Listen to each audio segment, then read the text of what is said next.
ሀገር ያሉ እናቶች እዚህ ጋር ንቅሳት ምናምን ታያለ ለውበት ብለው እስራኤል በሰፈሩበት ሊሰፍሩ በሚሄዱበት ምድር ላይ የነበሩት አዛቦች በገላቸው ላይ የመነቀስ ልማድ ያላቸው ሲሆን ልማዱ ግን ከውበት አንጻር እንደዚህ ሳይሆን ከባዕድ እምነት ከጥንቆላ ከመተት ከምናምን ጋር የተገናኙ ናቸው። እኛም ሀገር ላይ እንደሱ አይነት ንቅሳቶች አሉ።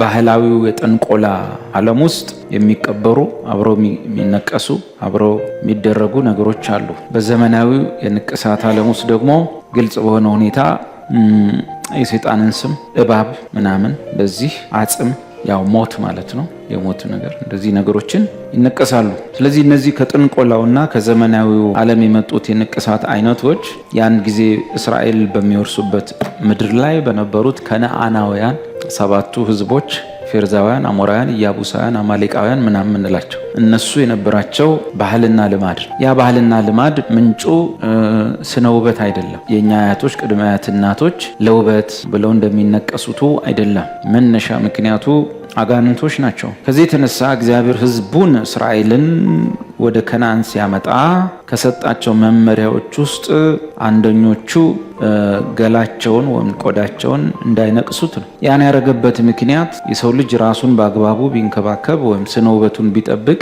ኃጢአት ነው ብሎ አይደለም። የእግዚአብሔር ትልቁ ስራ ከግብፅ የወጣው ህዝብ የእስራኤል ህዝብ በሚወርስበት አገር ላይ ካለው የአገሩ ባህሉ ከአጋንንት ጋር የተዛመደ ስለሆነ ወግ፣ አለባበስ፣ አበላል ወዘተ የመለየት ስራ። አሁን በወንጌላት ላይ ጌታ ኢየሱስ ስለ መብል በተጠየቀ ጊዜ የተናገረው ነገር ለአይሁዶች በወቅቱ አስደንጋጭ ነው። ኢየሱስም ያለው ምንድነው? ኢየሱስ ምግብን ሁሉ እያጠራ ተናገረ እንዲህ ሲል ዛት ሚንስ ክሊን ነው። እርኩስና ንጹህ መብሎች ተብለው ነው በብሉይ ኪዳን የተመደቡት። ክሊን አንክሊን ተብለው መጽሐፉ ኢየሱስ ምግብን ሁሉ ክሊን ነው ብሎ አለ፣ ወይም እርኩስ አይደለም ሲል እንዲህ አለ፣ ወደ ሰው አፍ ከሚገባው ነገር አንዳችስ እንኳ ሰውን የሚያረክሰው ምንም የለም ሲል ያኔ እርኩስና ንጹህና ንጹህ ያልሆነ ወይም ክሊንና አንክሊን የሚበሉና የማይበሉ ብሎ እግዚአብሔር ሲላይ በወቅቱ የነበረውን ታሪክ እስራኤልን ከብዙ ነገር የመከላከል ስራ አብሮ ሌሎችም የመከላከል ስራዎች የመብል ጉዳይ ብቻ አይደለም። አለባበስ፣ ፈትል ሲፈተል መደባለቅ የሌለባቸው ቀለማት፣ ከለሮች፣ ጺም አቆራረጥ እነዚህን ሁሉ መመሪያ ሲሰጣቸው ዓላማው የሚገቡበት ምድር ላይ ያሉ ህዝቦች ከነሱ ባህል መለየት ነው። ባህላቸውን የጠላበት ምክንያት የባህላቸው ምንጮ የጣዖት ቤት አምልኮ የአጋንንት አምልኮ ነው።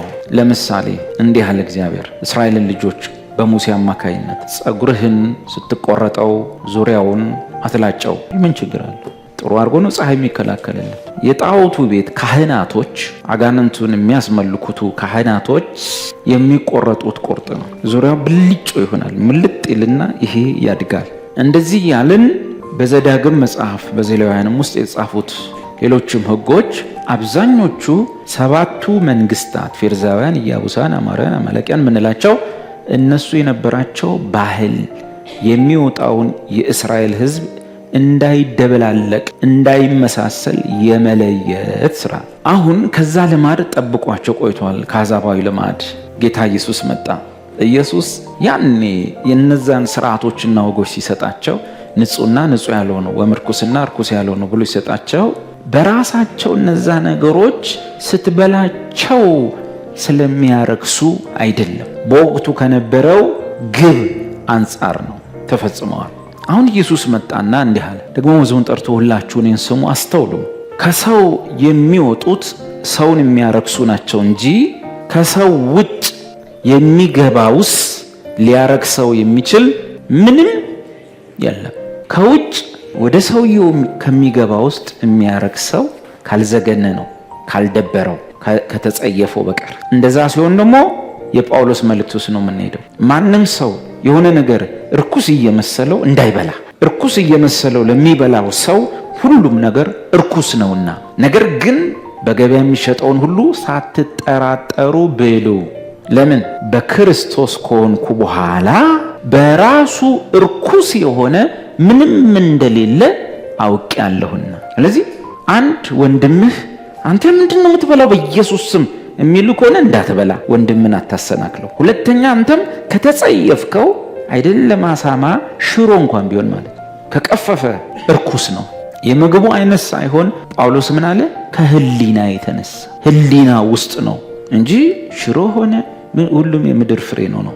የሚሰማ ጆሮ ያለው ቢኖር ይስማላቸው። ከህዝቡ ዘንድ ወደ ቤት ከገባ በኋላ ደቀ መዛሙርቱ ምሳሌውን ጠይቁት። ምን ማለት ነው ጌታው? እንዴ ስንት በኢየሱስ ስም እንደማለት ነው። ስመ አብ ወልድ መንፈስ ቅዱስ ምን ማለት ነው እንደማለት ነው። እርሱም እናንተ ደግሞ እንደዚህ የማታስተውሉ ናችሁ? ከውጭ ወደ ሰው የሚገባ ሊያረክሰው ምንም እንዳይችልም አትመለከቱ? ምንም የሚያረክስ የሚቀድስም ነገር ውስጡ የለም። ለምን? ቀጥለው ወደ ሆድ ገብቶ የበላኸው አሳማም ብላ ሽሮም ብላ ቅጠል ሰላጣን ቅጠል ብላ ደካማው ምን ይበላል ይላል መጽሐፍ። በእምነት የደከመው ሰው ብሎ ቅጠል ብቻ ይበላል። እና ምኑንም ስትበላው ፈጽሞ ሊያረክስ አይችልም። ለምን? ወደ ሆድ ገብቶ በማግስቱ ማለት ነው። ወደ ዳሪ ማለት ዛሬ በላኸው ነገ አድሮ ይወገዳል ነው። ከሱ የተነሳ ነው ዳሪ የሚለው ቃል ያደረ ማለት ነው። ወደ ሆድ ገብቶ ወደ ዳሪ ይወጣል እንጂ ወደ ልብ አይገባምና። የበላችሁት ምግብ ወደ ልባችሁ ሲገባ ትዝ አይላችሁ? ውስጣችን የተሰራው የዳይጀሽን ሲስተማችን ሽሮም ስጠው ማያስፈልግ ከሆነ ያስወግደውና የሚፈለገውን ይቀበላል። ምንም ስጠው ለሰውነት አስፈላጊ ከሆነ ይቀበልና የቀረውን ወደ ዳሪ ያወጣዋል። ሰውነት እንደሆነ በዛ በተፈጠረበት ስርዓተ ፍጭት የሚያስፈልገውን ነገር ብቻ የሚቀበል ነው።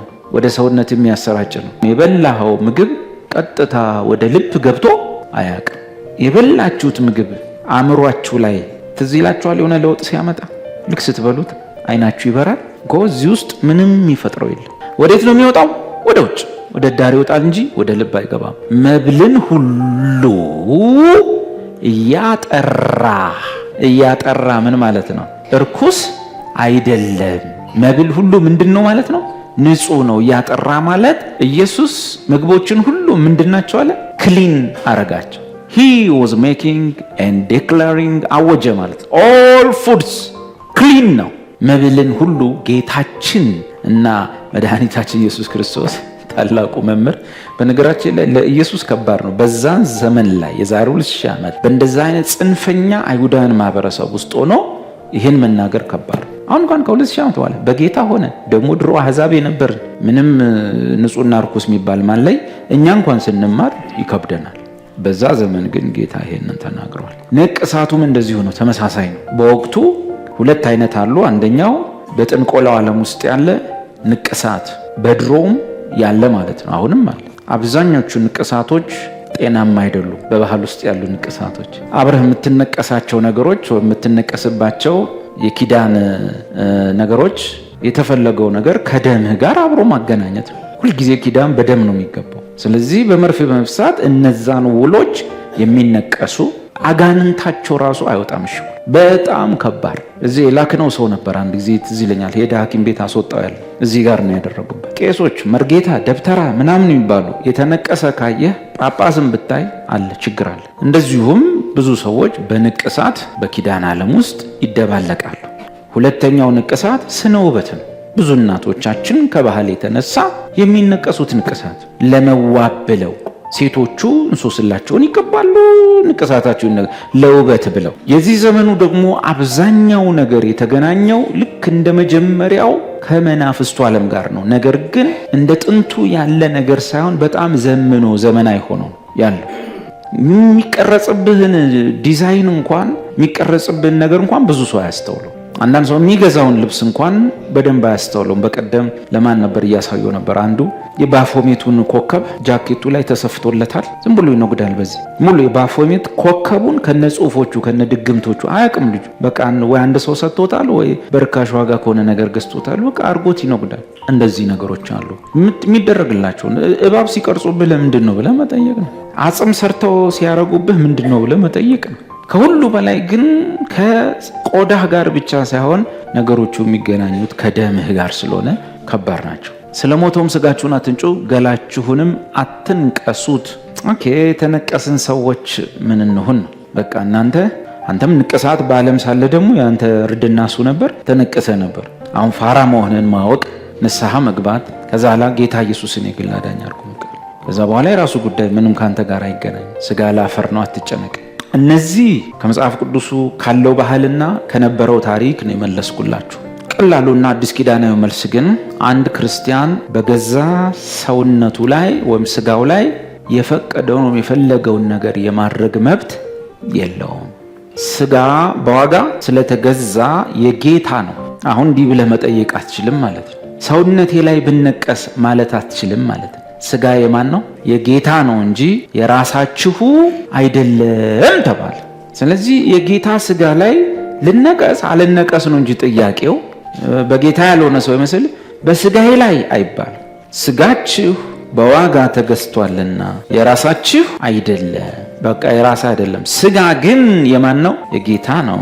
ስጋ ግን የጌታ ነው። ስለዚህ አንድ ክርስቲያንና አንድ በደጅ ያለ ሰው ስለ ሰውነታቸው ሲያወሩ ክርስቲያኑ በመረዳት ማውራት አለበት። አንተ እንደሱኛው ሰውዬ አይደለም። እሱ በሰውነቱ ላይ ያሻውን የማድረግ መብት አለው።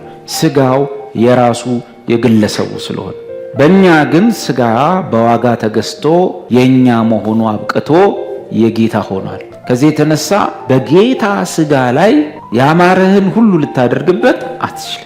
እማንቅመው ላፍርጠው፣ እማንቅመው ጫቱ ወይም መጠጡ ወይ ሲጋራው በጌታ ስጋ ላይ በጌታ ሰውነት ላይ ምን ያመጣል? ጉዳት ያመጣል፣ ያቆሽሸዋል። መንፈስ ቅዱስ ሳይሆን የሚመራህ ሱስ ነው የሚመራህ።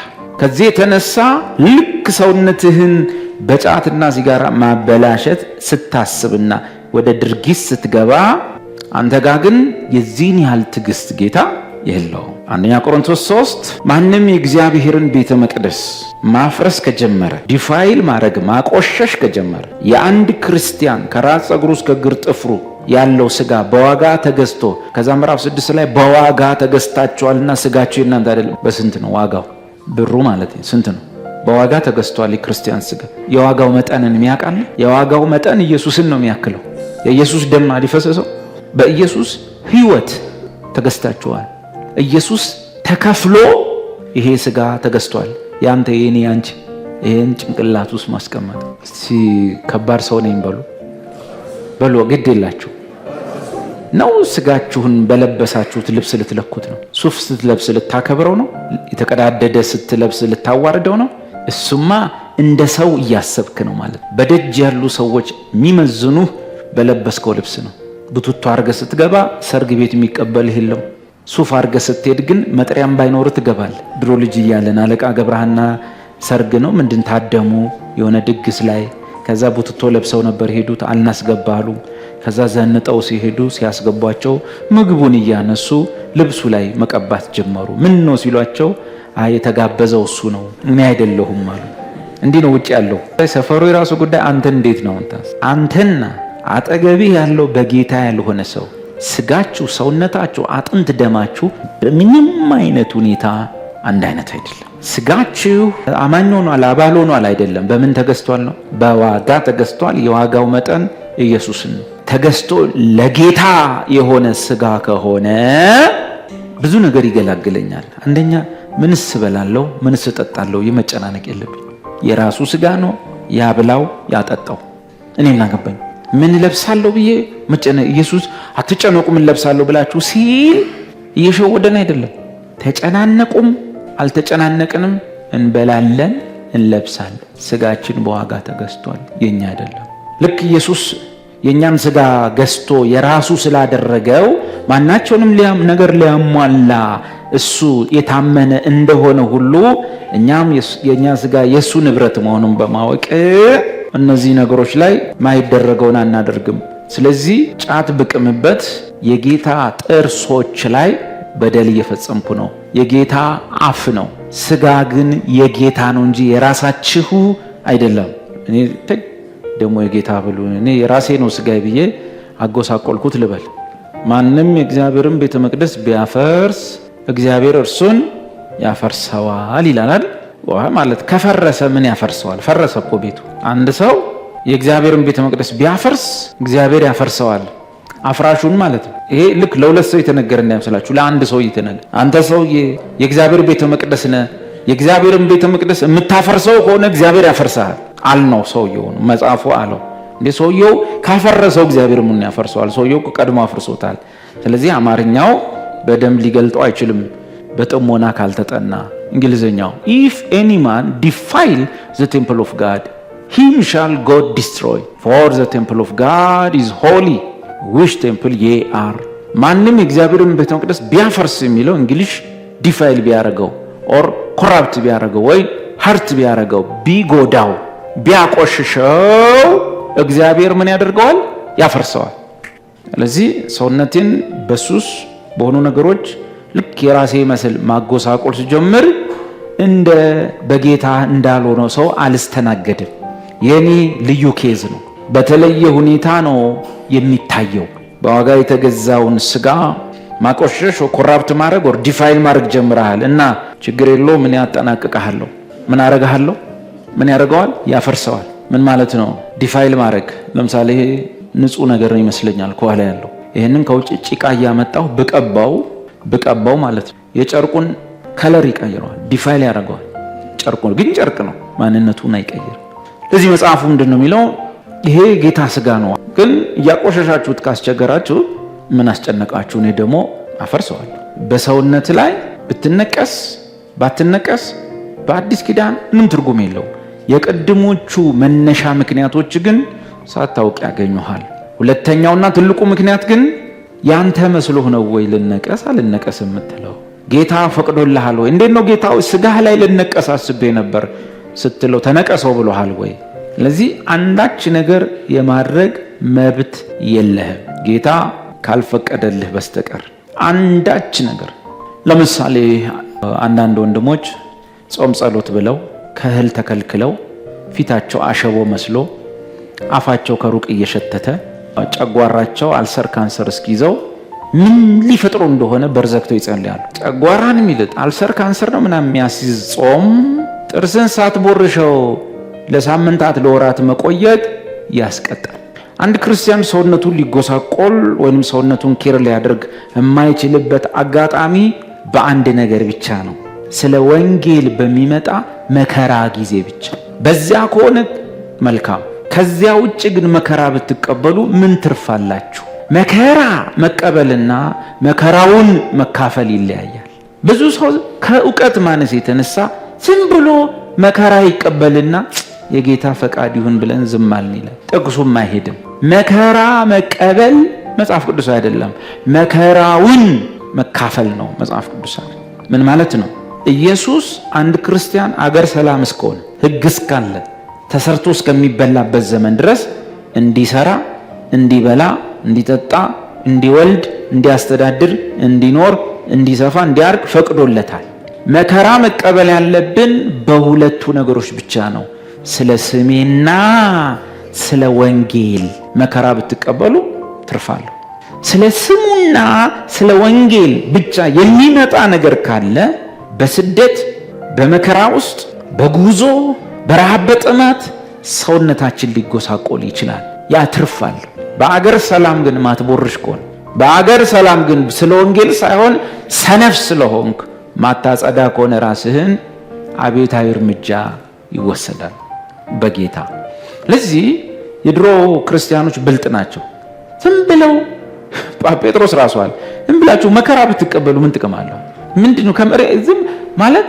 እዚህ ምድር ላይ ባለው ነገር ወዲያና ወዲህ ስትሉ መከራ መቀበል ምንም ትርፍ የለው ማለት ስለ ወንጌል ካልሆነ። የቀደሙ ክርስቲያኖች በደህናው ጊዜ ሰራ አገር ሰላም ሲሆን ሰራ ቄሳር ሲፈቅድላቸው ሰራ በጣም ጎበዞች ናቸው። አይ በወንጌል ምክንያት አምልኮ ተከልክሏል፣ ክርስቲያኖች እየታሰሩ ነው ሲባል ሁሉ ሊተው ሬዲ ናቸው። ስለ ስሙና ስለ ወንጌል መከራን የሚቀበል በዚህም 100 እጥፍ በዚያኛውም ያንን ክብር ያለው ህይወት እንደሚቀበሉ ሹር ስለሆኑ ወደ ኋላ ይል።